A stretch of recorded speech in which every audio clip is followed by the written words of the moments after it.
In 1989, harness racing was dominated by several pacing stars and a Filly Trotter who was sensational. P-score, John Campbell, Vintage Port second. It's all P-score by 7.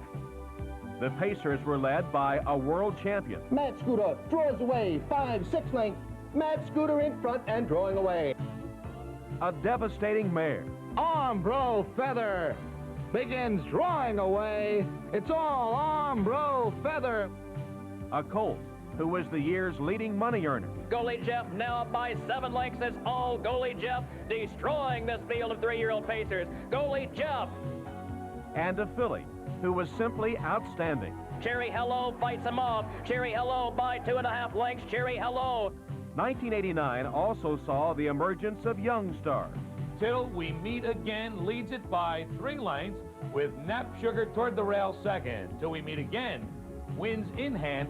Town Pro straight ahead, keeps driving on now. It opens to 2 lengths. Town Pro. And it's going to be Backstreet Guy going away. During this program, we'll take a look at these spectacular performers and many more talented trotters and pacers who were part of Harness Racing 1989. The top 2-year-old filly pacer of 1989 was Town Pro, whose Breeders' Crown victory at Pompano gave her 12 wins from 13 starts. Her time, 1:55 flat, was not only her career best, it established the season's best time over a 5/8 mile track. Town Pro's freshman campaign netted over $400,000 in earnings. Back in September, Town Pro set a track record at Mohawk as she won a division of the Champlain Stakes worth $78,000. The time, 1:56 3. It's Town Pro to a drive now. Here comes Luke Ophelia off the wood from second. Town Pro straight ahead, keeps driving on now. It opens to 2 lengths. Town Pro in the 3rd division of the Champlain Stakes. 1 month later, Town Pro turned in another impressive effort at Mohawk. Pacing to an early lead, the Big Towner filly captured the final of the $144,000 Robert Stewart Memorial. Winning by 3.5 lengths, Town Pro was timed at 1:57 2. The Robert Stewart final for 2-year-old filly pacers goes to Town Pro. The year's richest event for 2-year-old filly pacers was the Sweetheart Pace, worth $669,000. The race, part of the Meadowlands $1 Million Babies program held on July 28th, was won by a 25-1 long shot.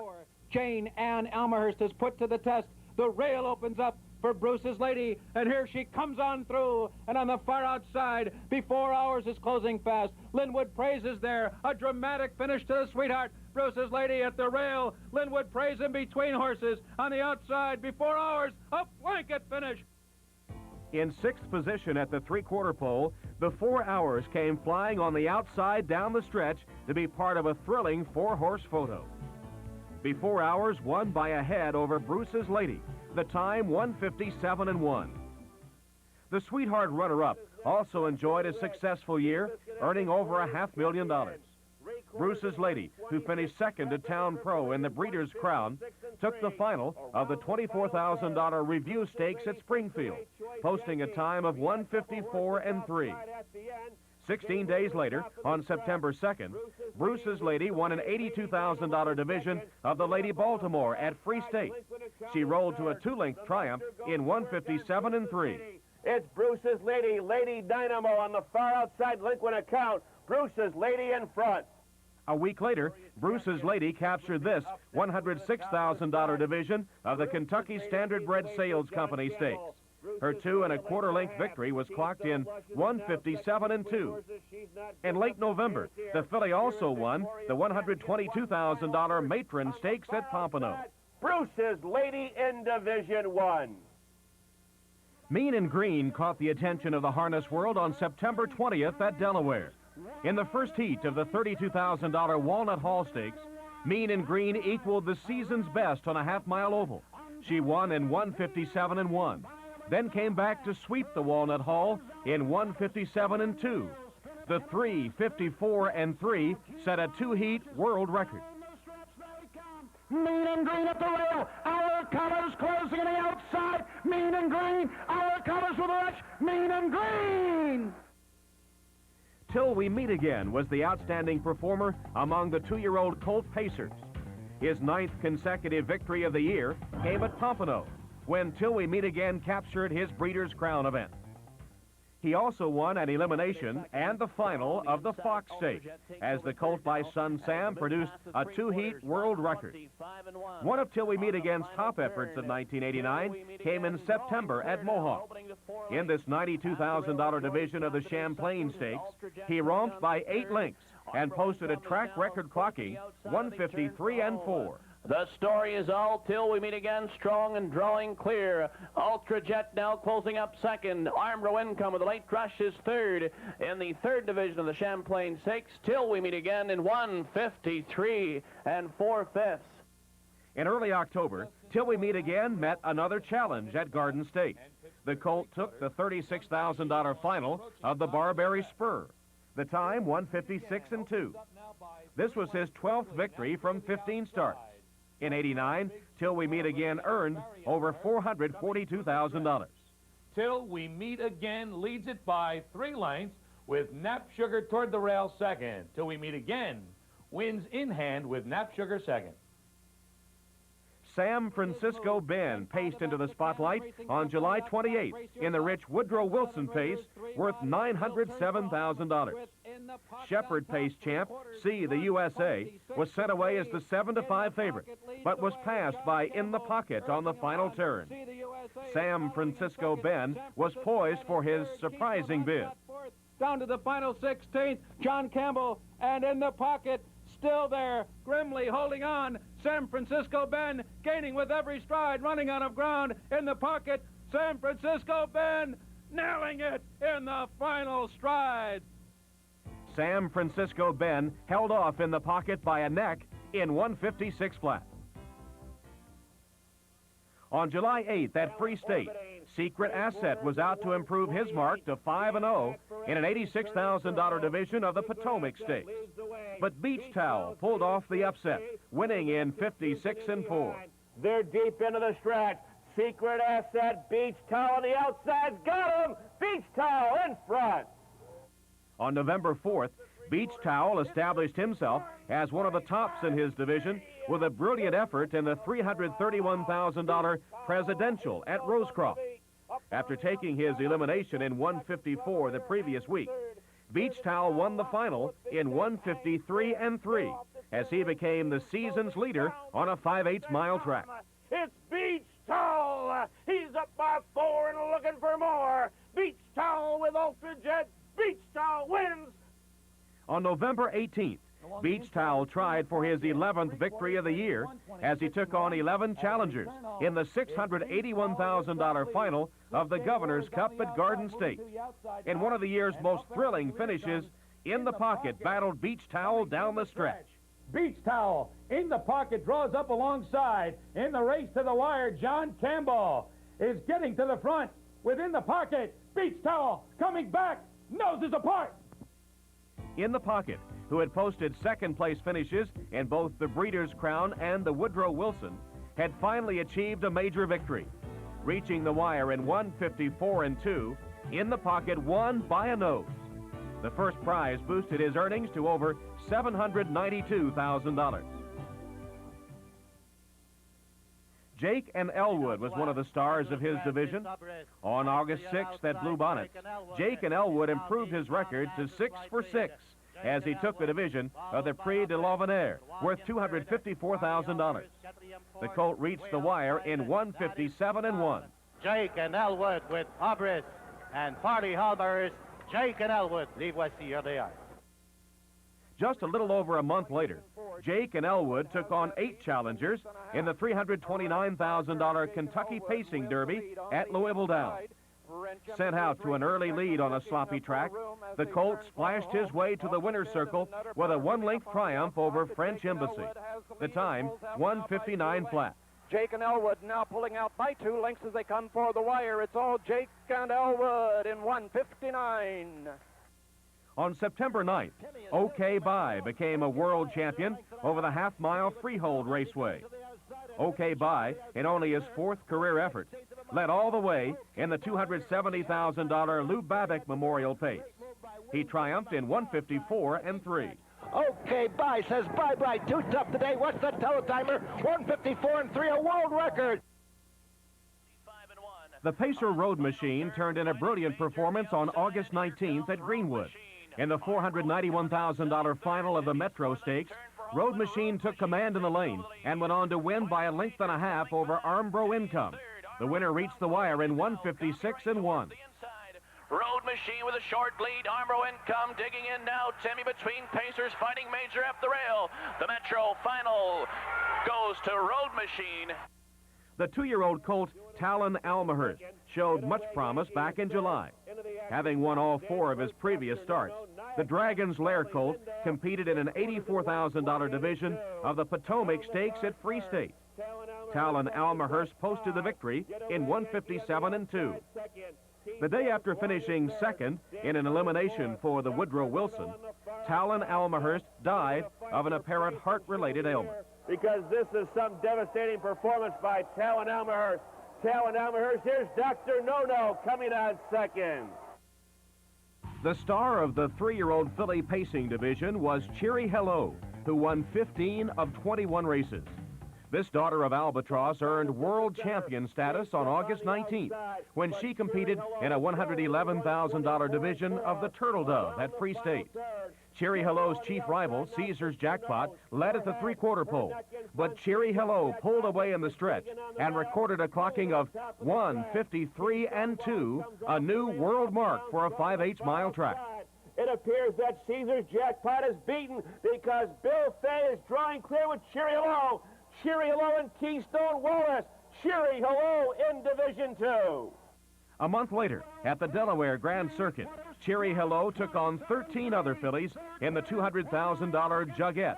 She won in straight heats, taking the first in a season's best 155 and 2, and then taking the final in 55 and 4. It's Cheery Hello with the lead. Uptown Swell on the outside. Keystone Wallace off stride. It's Cheery Hello with the lead in the air. On October 5th at the Red Mile, Cheery Hello continued her impressive campaign in the $98,000 Glen Garnsey Memorial. After taking her elimination in 152 and 3, the filly breezed in the final. Her time, a sizzling 153 and 2. Cheery Hello fights him off. Cheery Hello by 2.5 lengths. Cheery Hello. Cheery Hello has won the Garnsey Memorial in 53 and 2. Also during 1989, Cheery Hello won the $123,000 Cuddy Farms in straight heats, and this brilliant filly capped off her sensational season by capturing the $285,000 Breeders' Crown in 155 and 4, as she surpassed the $500,000 mark in career earnings. The 3-year-old filly Caesar's Jackpot conquered Cheery Hello 3 times during the year. On August 5th, she posted the season's leading clocking of 152 and 1 over the 1-mile Meadowlands Oval. A week prior to that performance, on $1 Million Babies Night, Caesar's Jackpot took on a classy field in the $242,000 Mistletoe Chalet. But Caesar's Jackpot leads by 3, and the others are giving chase futilely. Caesar's Jackpot has it by 2. Turning in a time of 154 and 4, Caesar's Jackpot had defeated Cheery Hello, Concertina, Tylertown, and LD's Trish. Tylertown also enjoyed a successful 3-year-old season. Back in May, she won the John W. Miller, and in August, a division of the Turtle Dove. On Labor Day, Tylertown knocked off Cheery Hello, LD's Trish, and Caesar's Jackpot in the $195,000 Helen Dancer Memorial at Freehold. Tylertown was timed in 157 flat, as she won by almost 3 lengths.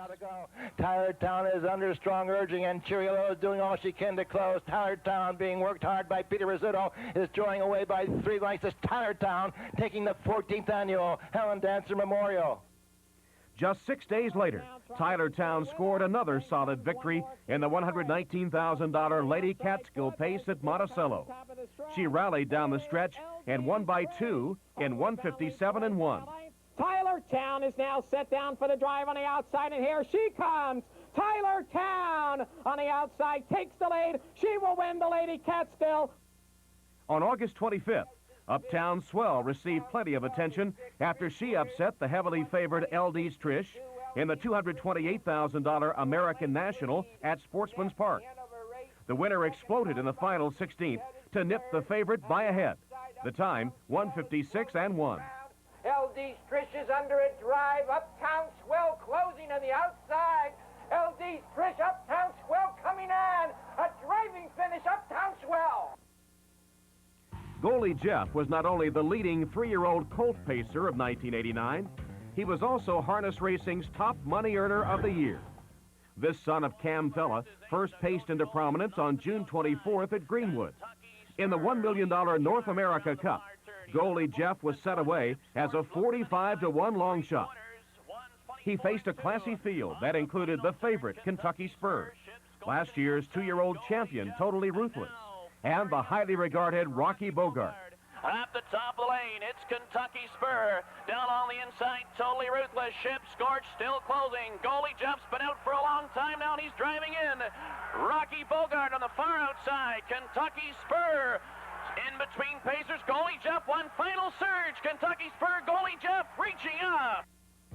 Goalie Jeff pulled off the shocking victory by a neck in 1:53.2. On August 4th, the Colt proved his North America Cup triumph was no fluke as he rolled to a 4-length victory in the $126,000 final of the Oliver Wendell Holmes at the Meadowlands. After taking his elimination in 1:51.3, Goalie Jeff posted that same time in the final. Goalie Jeff striding out here, a powerful second heat performance, and Goalie Jeff wins the Holmes. 8 days later, Goalie Jeff traveled to the Meadows for the Adios Stakes.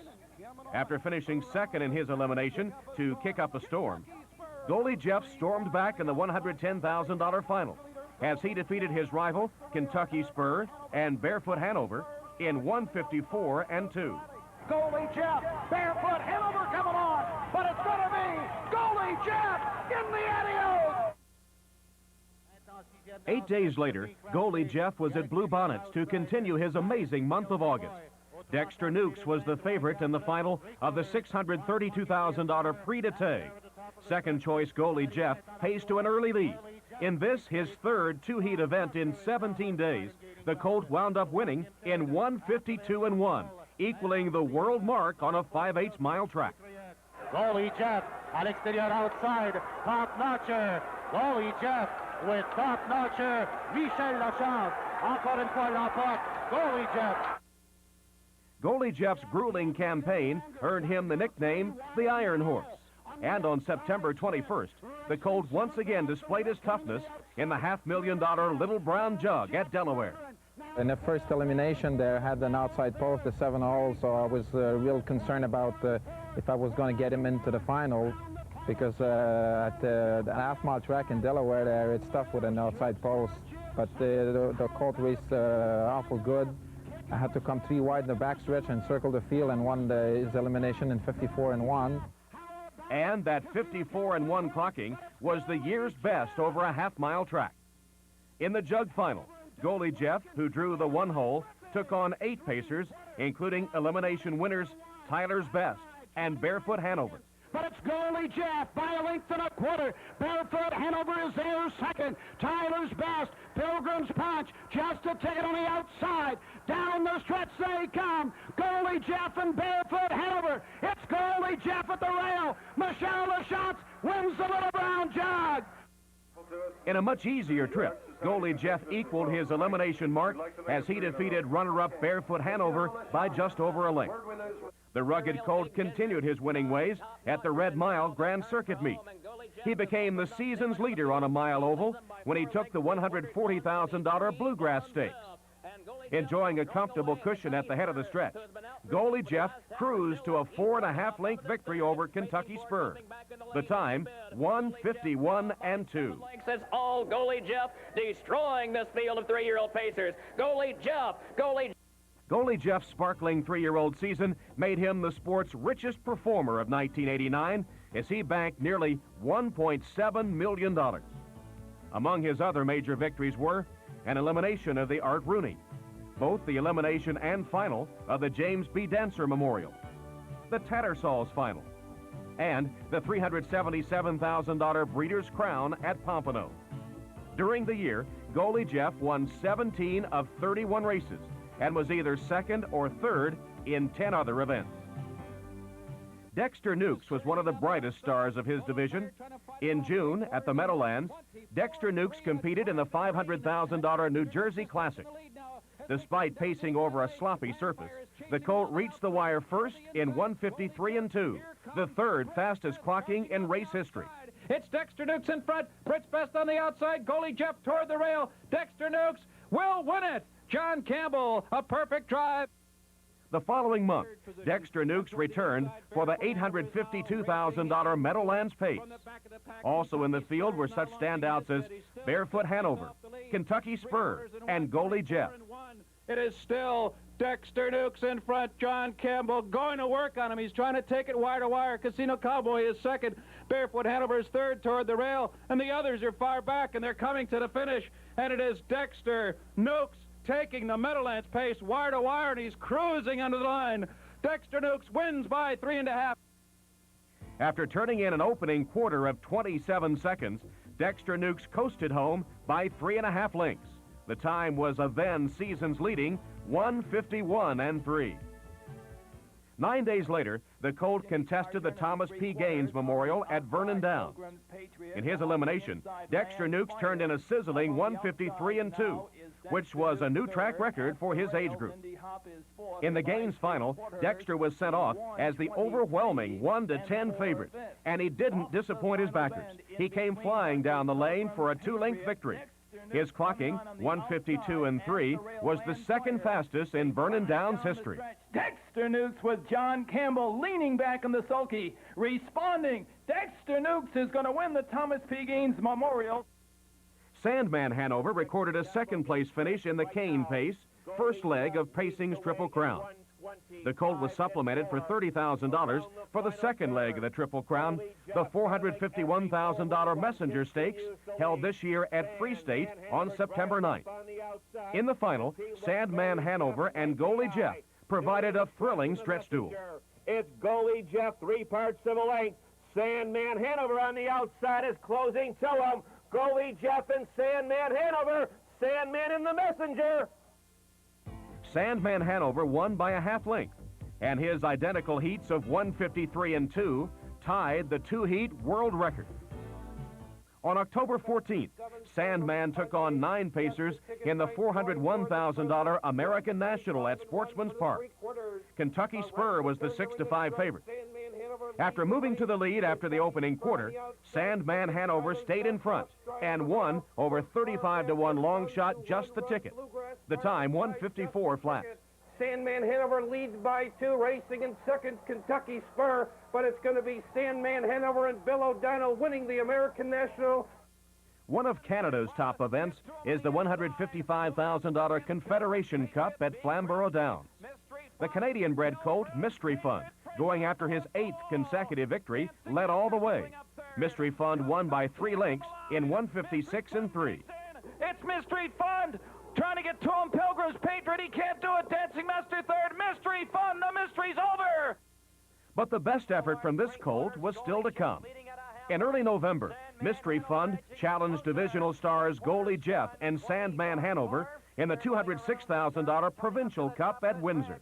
Goalie Jeff leads it on next. Sandman Hanover right on his neck on the outside, and here comes Mystery Fund along the rail waiting for room to run Bluegrass. Be Crafty on the outside. Goalie Jeff to a drive. Sandman Hanover giving it all the way out wide. The local hope, Mystery Fund, is driving on. Bill Gale winning his 2nd Provincial Cup. Mystery Fund. Mystery Fund upended Sandman Hanover and Goalie Jeff as he reached the wire in a sizzling 1:54 flat.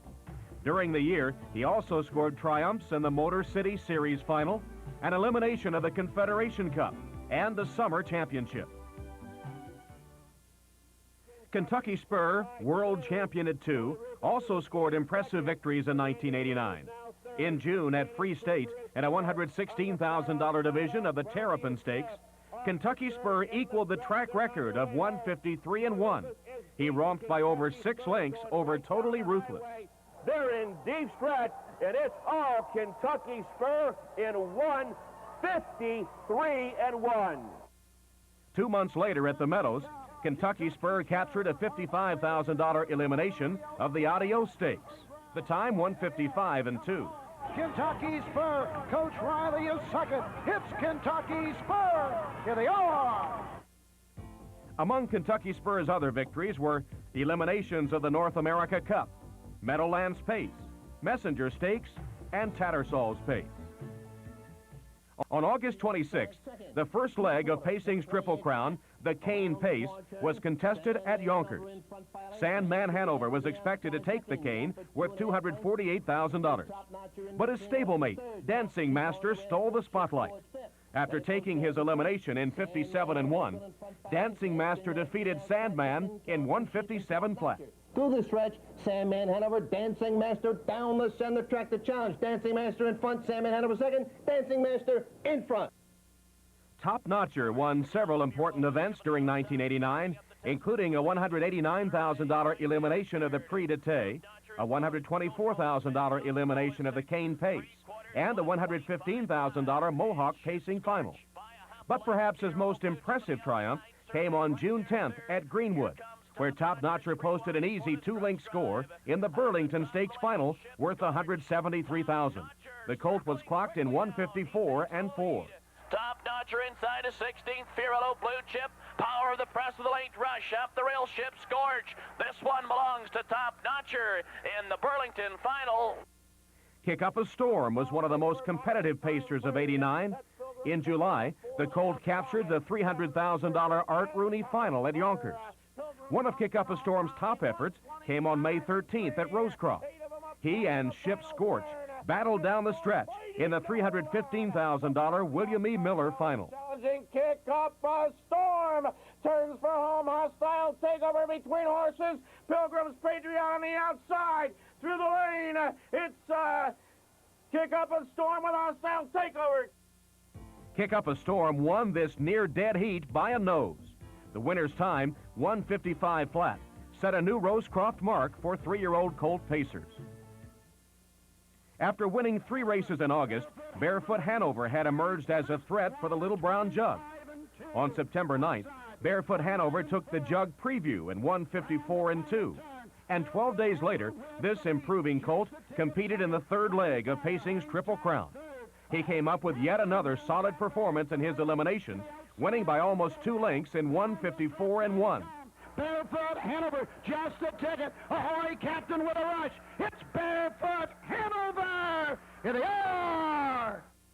During 1989, Barefoot Hanover captured several stakes and earned over $350,000. The 5-year-old mare Armbro Feather was truly the standout of her division during the year. She recorded 21 victories from 31 races while placing second 8 times. The daughter of Most Happy Fella won over $581,000 during 1989, the all-time mark for aged pacing mares. On July 1st, in the $78,000 final of The Roses Are Red at Greenwood, Armbro Feather was back to defend her 88th victory in this race. Here comes Armbro Feather. Storm Toss closing in. Leah Elmhurst. Armbro Feather's driving in for the lead. Armbro Feather in The Roses Are Red. Armbro Feather defeated Storm Tossed by a neck as she won in world record time, 1:53-1. She bettered her 88 clocking by 4 seconds.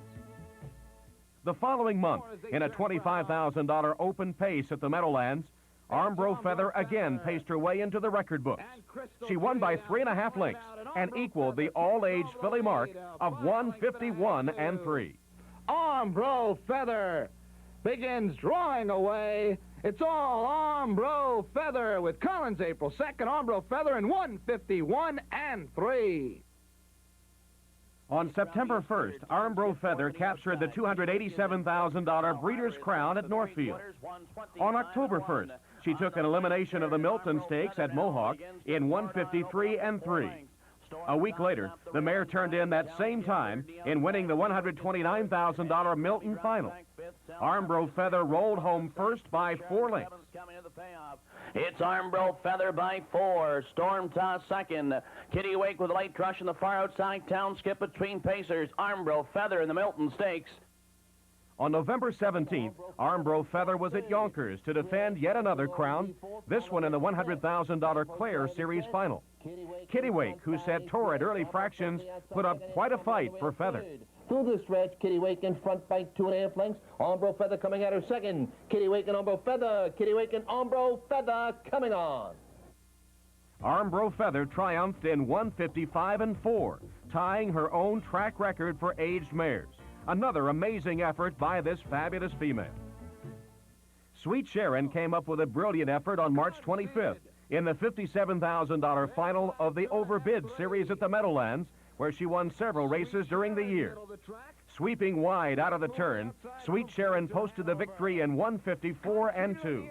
And Sweet Sharon, it's going to be all Sweet Sharon drawing away.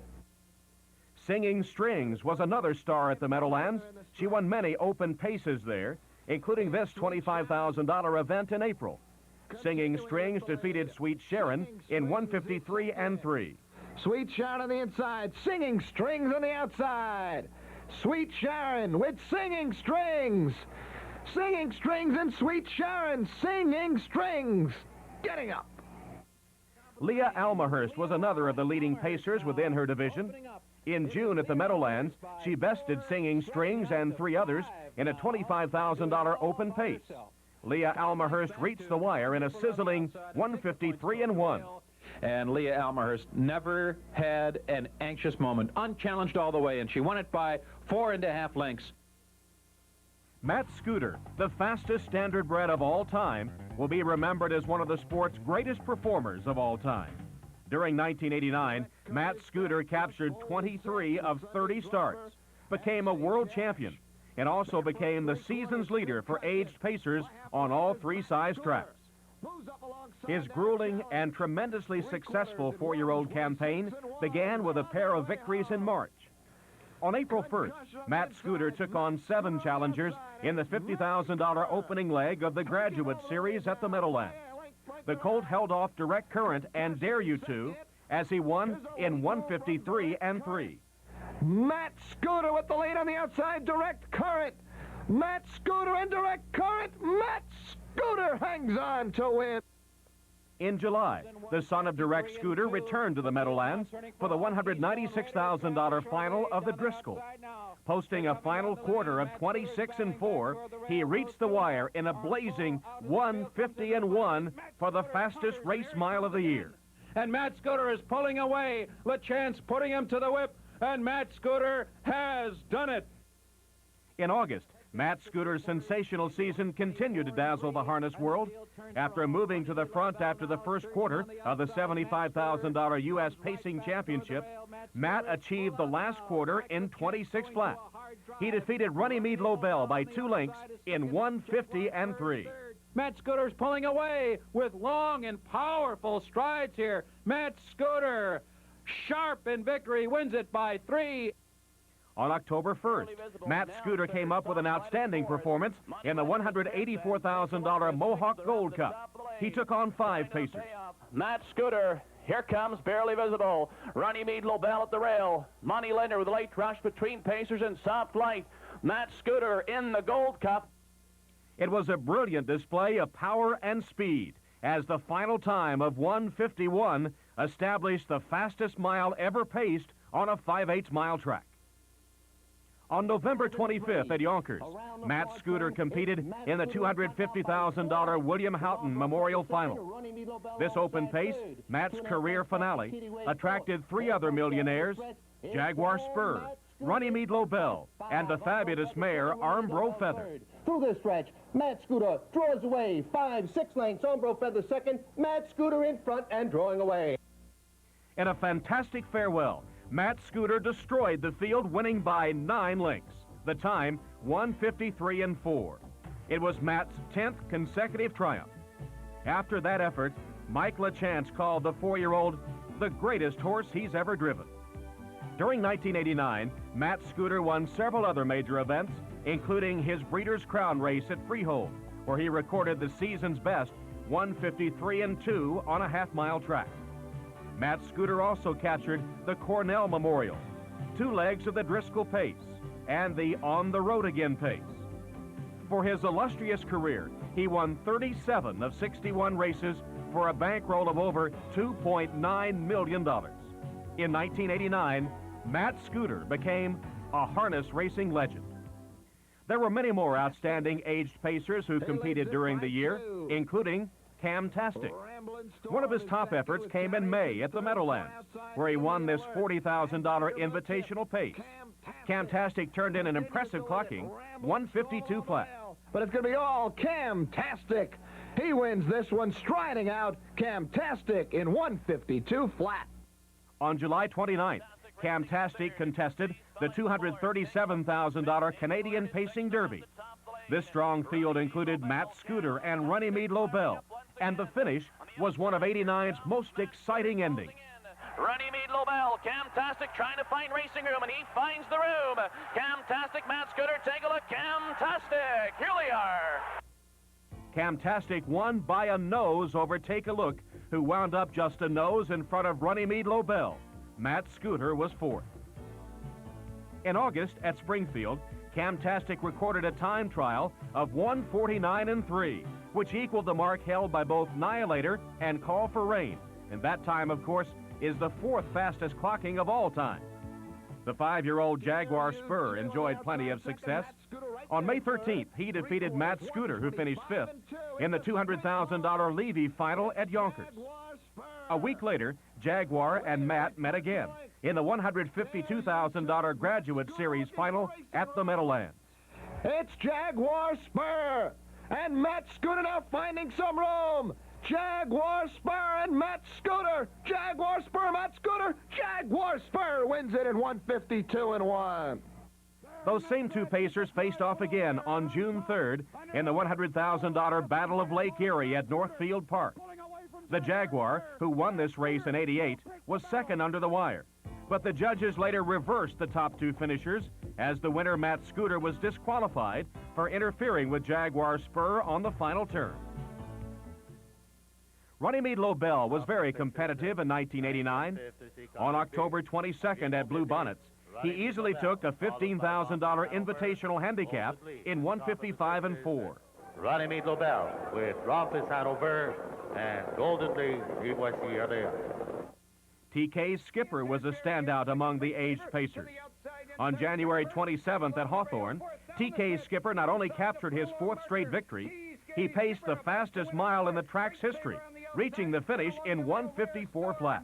But it's TK Skipper again. Another fine performance. TK Skipper by 2.5. The exceptional campaign by TK Skipper continued in May at the Meadowlands in a $25,000 open pace. The 4-year-old turned in a sizzling mark of 151-4, at the time, the fastest mile of the year. But it's all TK Skipper. Trying off here, powerful effort here, TK Skipper in front. During 1989, Ramblin' Storm would become one of the Meadowlands' all-time winningest performers. On April 15th, Ramblin' Storm took his 30th triumph at the Meadowlands when he won this $35,000 open pace in 155-2. Ramblin' Storm, he's romping here. Much the best. Mad scramble for that 2nd spot, but Ramblin' Storm, an easy winner.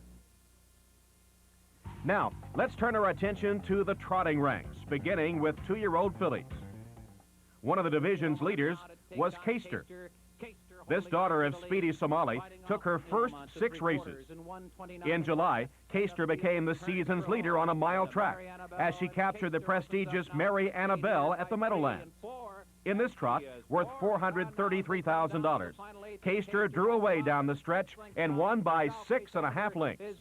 Her time, 157-4, equaled the track record. And it is all Caster has left the others behind in the wake of a brilliant performance here. Caster wins the Mary Annabelle by 6 lengths.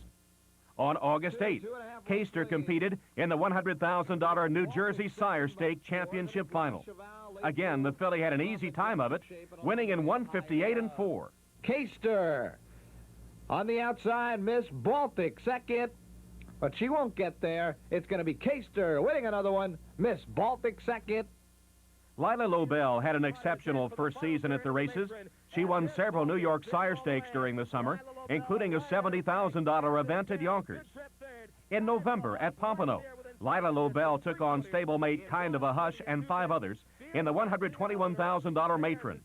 Coming up with a 29-2 final quarter, Lila Lobel triumphed by a length and 3/4 over Essence Bear for her 11th win of the year. The time, 159-4. Lila Lobel has taken command. Miss Baltic back to second. Essence Bear, Hawaiian Pua, they're coming to the wire. Lila Lobel will take the matron. Kind of a Hush was another top performer within her division. On September 19th at Delaware, the filly trotted into the spotlight in the $41,000 final of the Walnut Hall. The time, 159 flat, equaled the world record on a half-mile track. Down the stretch they come. Kind of a Hush and John Nordine drawn away. Here they are. On October 4th, Kind of a Hush competed at the Red Mile in the Stoner Creek Stud. After winning her elimination in 159 flat, she captured the $51,000 Stoner Creek final in 158-2 as she defeated Spreadsheet by a length. Kind of a Hush on the outside gets up by a length. Kind of a Hush has won it. Spreadsheet home second. Kajala enjoyed much success in Canada. On October 8th at Mohawk, the filly won the $111,000 Robert Stewart final. Kajala returned 8 days later in the $124,000 Autumn Stakes. She was involved in quite a battle to the wire. Stoneworthy under a drive. Kajala on the outside takes dead aim and begins to close in on her. Added Spirit climbing rows from the far outside. Kajala inching up. Stoneworthy is fighting back now. Kajala and Stoneworthy. Kajala in the Autumn Stakes. Kajala won by a nose over Stoneworthy, with Added Spirit taking third. The time, 2:02-2. Backstreet Guy, who during the year won 11 consecutive races, was one of the stars of the 2-year-old Colt and Gelding division. On $1 Million Babies Night at the Meadowlands, Backstreet Guy took on 8 challengers, including Royal Troubadour, in the $639,000 Peter Houghton Memorial. The son of Lindy's Crown was second at the top of the stretch, but pulled away for a 2.5-length victory. The time was impressive, 158 flat. Backstreet Guy taking the lead in mid-stretch now. Royal Troubadour trying to stay with them, can't do it. Armbro Elliott is third. Far outside, Nashville Obel is fourth. They're coming to the finish, and it's going to be Backstreet Guy going away to win the Houghton Memorial by 2.5 lengths. The following month, Backstreet Guy returned to the Meadowlands for the $100,000 New Jersey Sire Stakes Championship, and the Colt turned in another solid effort. Backstreet Guy held off Nashville Lobel by a neck. The winner was clocked in 158-3. Backstreet Guy digging in. Nashville Obel, they pulled away from the field. Backstreet Guy still there, clinging to a short lead. Nashville Obel on the outside. Backstreet Guy full out. Royal Troubadour, who earned over $500,000, had a superb freshman season. On September 19th at Delaware, Royal Troubadour came up with an amazing performance in his elimination for the Standard Bred Stakes. Down the stretch they come. Royal Troubadour with the lead. The outside Armbro, it's Royal Troubadour. Royal Troubadour's time, 158-1, established a world record for 2-year-old trotters on a half-mile track. The Colt continued his successful season in October at Pompano by winning the $356,000 Breeders' Crown. And then on November 25th at Pompano, Royal Troubadour scored his 11th triumph of the year. He was the 1-9 betting choice for the $133,000 Matron Stakes. Leading all the way, he reached the wire in 159-1. Royal Troubadour on the outside, Sam Lobel. They're in the final yards, and Royal Troubadour takes the matron wire to wire. Super Arnie was the fastest 2-year-old trotter of 1989. On August 16th at Springfield, This speedy colt defeated Royal Troubadour in a season's best, clocking 156-3. But here comes Super Arnie. Super Arnie on the outside wins it. In October at the Red Mile, Super Arnie captured his elimination for the Castleton Cup in 158-2. In the $61,000 final, the colt had to fight off a courageous effort by Nashville Lobel. Nashville Lobel mounts a strong charge. On the inside, Super Arnie fights for his life. Photo between the stablemates. Super Arnie won by a nose in 157-3. The son of Super Bowl came up with yet another brilliant race in his Breeders' Crown elimination at Pompano. Super Arnie won that event as he equaled the world's record 158-1. The Colt Cuman won several important races during 1989. On September 12th at Sportsman's Park, Cuman faced 5 trotters in the $95,000 American National. This was no contest, as Cuman coasted home by 8.5 lengths, the time 2:02 flat. The leader is Cuman with Stanley Dancer, then Meadow Branch Eddie with her Erickson. Peace Corps, the fastest trotting filly of all time, put together a magnificent 3-year-old season, and after a brilliant 1989 campaign, many are hailing Peace Corps as the greatest trotting filly in the sport's history. In June at the Meadowlands, the Baltic Speed filly contested the $100,000 New Jersey Sire Stake Final. Set off as the favorite at 10 cents on the dollar, Peace Corps breezed by 5.5 lengths in 156 flat. And under only mild urging, it's going to be Peace Corps. 16 victories in a row for Peace Corps. In September at DuQuoin, Peace Corps went after the boys in the $600,000 World Trotting Derby. In the first heat, she finished 7th behind the winner Shogun Lobel. But in the second heat, Peace Corps blistered the racetrack. It's Peace Corps as they race this way. Shogun Lobel, Egyptian gentleman coming on. It's going to be Peace Corps destroying the field. Peace Corps, who won by 3 lengths, stopped the timer at 1:52-4 for the second fastest trotting mile of all time, second only to Mac Lobel's 1:52-1. She defeated Shogun Lobel in the race-off to cap off a sensational display at DuQuoin. Peace Corps is going to win the World Trotting Derby. Just 9 days later, it was on to Sportsman's Park for the $190,000 American National Final. Peace Corps faced a field that included divisional standouts Peach Pit and Park Avenue Kathy. Trotting to an early lead, Peace Corps rolled by 4 lengths in 158-4. It's Peace Corps leading by 4 lengths with Peach Pit second, but it's Peace Corps in front. The Super September for Peace Corps continued at Delaware in the $61,000 Buckette, and she put on another grand performance for the fans. It's all Peace Corps by 7! Here they are! Peace Corps triumphed in 156 flat, tying Mac Lobel's all-age world record for a half-mile track. A great credit to her to tie the world record, because so many great male horses have tried to do it, and to equal any record of Mac Lobel's just says, you know, it's just nothing but a tribute to her. And she's not at her best on a half-mile track. She's really better on a 5/8 or a mile. So to me, she's just the greatest trotting filly of all time. On October 6th at the Red Mile, Peace Corps again challenged the males in the $177,000 Kentucky Futurity, third leg of trotting's Triple Crown. She won her elimination in 156 flat. There would be no race-off on this day, as Peace Corps took care of business in the very next heat. Peace Corps and John Campbell to Milo Hanover trying. Peace Corps has won the Kentucky Futurity. Peace Corps won by a length and a quarter over DeMilo Hanover. The time, 1:54-2, the fastest heat in Kentucky Futurity history. During the year, Peace Corps captured 16 of 19 starts, and her career earnings, over $1.6 million, place her 4th among all-time money-winning trotters. She also captured her $335,000 Breeders' Crown event at Pompano, a division of the Coaching Club Oaks, and the Holly Lane Stud. In 1989, Peace Corps was the queen of harness racing. Park Avenue Kathy was one of the top 3-year-old trotting fillies. On August 4th at the Meadowlands, Park Avenue Kathy competed in the $423,000 Hambletonian Oaks. She won her elimination, and later the Oaks had to be decided by a race-off, which included Peach Pit and Merrily Lobel. Park Avenue Kathy came up with a courageous stretch drive to win in 1:56.4.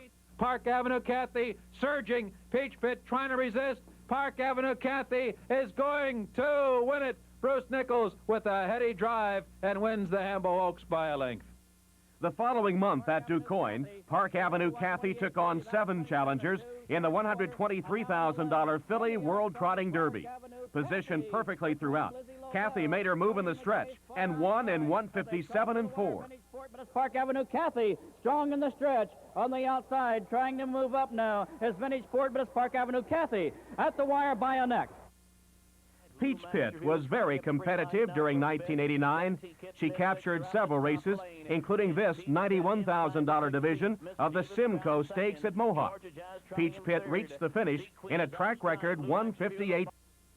Valley Victory enjoyed quite a victory streak and was one of the top 3-year-old Colt trotters. On June 13th at the Meadowlands, this son of Baltic speed flashed his brilliance in the $100,000 New Jersey Sire Stakes. After breaking from post 10, Valley Victory led at the half and wound up trotting to a 5 3/4 length triumph in 1:56.1. Valley Victory is all alone now, has opened up by 6 lengths. And then it's RC's Desert Voyage, H.H. Killington moving through in between horses. And here is Valley Victory, never had a problem. The first leg of trotting's Triple Crown, the $418,000 Yonkers Trot, was held on July 15th. Valley Victory took his elimination in 1:59.3, and he was the favorite for the final. Valley Victory in front by 2 lengths with Bon Vivant second. It's Valley Victory by 2.5, Bon Vivant second. Valley Victory in front. Valley Victory defeated Bon Vivant by 3 lengths. The time 1:58.3, second fastest Yonkers trot ever. The Colt won all of his 7 1989 starts before being sidelined by a virus. Esquire Spur was one of the most talented trotters within his age group. In October at Rosecroft, Esquire Spur went right to the lead in a $105,000 division of the Colonial. He would go on to post a 2-length victory in 1:56 flat, the season's best clocking over a 5/8 mile oval. Esquire Spur in the Colonial Second Division. Less than 2 weeks later, Esquire Spur captured the $322,000 Breeders' Crown at Pompano. He returned in November for the $80,000 Matron.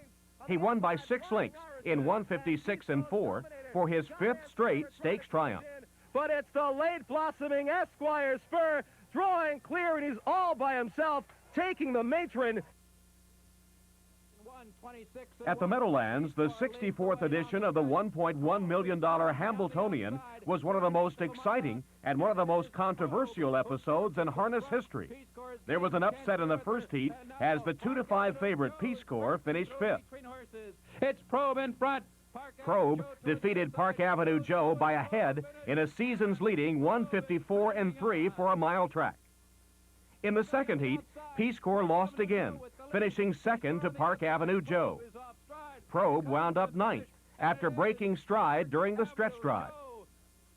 The first and second heat winners returned for the race-off for the second leg of trotting's Triple Crown. Park Avenue Joe enjoyed a slight advantage as the twosome rolled into the stretch. Park Avenue Joe digging in gamely. Probe pokes ahead in front. Probe on the outside. Park Avenue Joe comes roaring back. A relentless drive to the wire. Park Avenue Joe. Probe. Here's the finish. Too close to call. This historic Hambletonian ended in a dead heat. The time 2 minutes and 2/5. At first there was confusion. Would there be co-winners of trotting's most important race? After much discussion, Park Avenue Joe was declared the winner based upon his better combined finishes in the earlier heats. But on November 22nd, the Hambletonian Society declared Park Avenue Joe and Probe co-winners. The purse distribution will not change because of Park Avenue Joe's better summary. While DeMilo Hanover had to settle for second-place finishes in both the Kentucky Futurity and Breeders' Crown, this colt did reach the winner's circle in many other major races. In July at Vernon Downs, DeMilo Hanover captured both his elimination and the $66,000 final of the Founders Gold Cup. In the final, he reached the wire in 1:57.4. DeMilo Hanover is holding off this field to win the Founders Gold Cup. In August, DeMilo Hanover was at Springfield for the $102,000 Review Stake.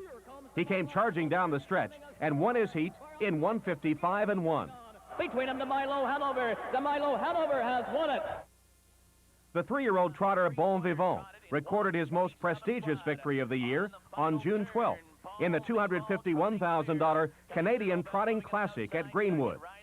Bon Vivant, who owned a comfortable lead at the head of the stretch, romped home by over 4 lengths. His time, 1:57.2, equaled the track record for sophomore trotter.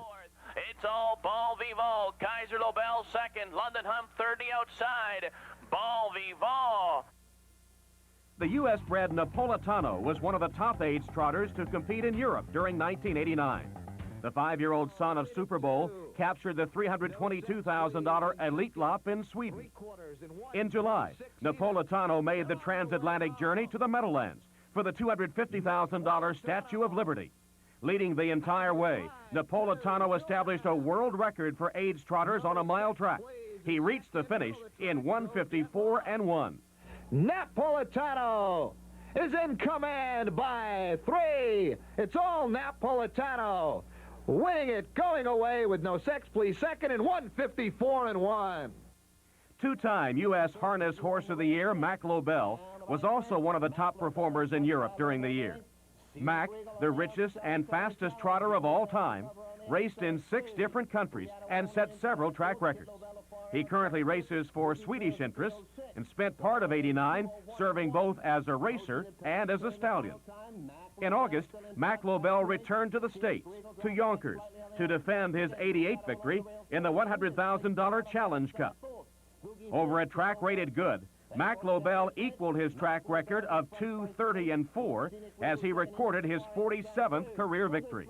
Mac Lobel in front by 4 with Indus and Kit Lobel far outside. It's Mac Lobel in front.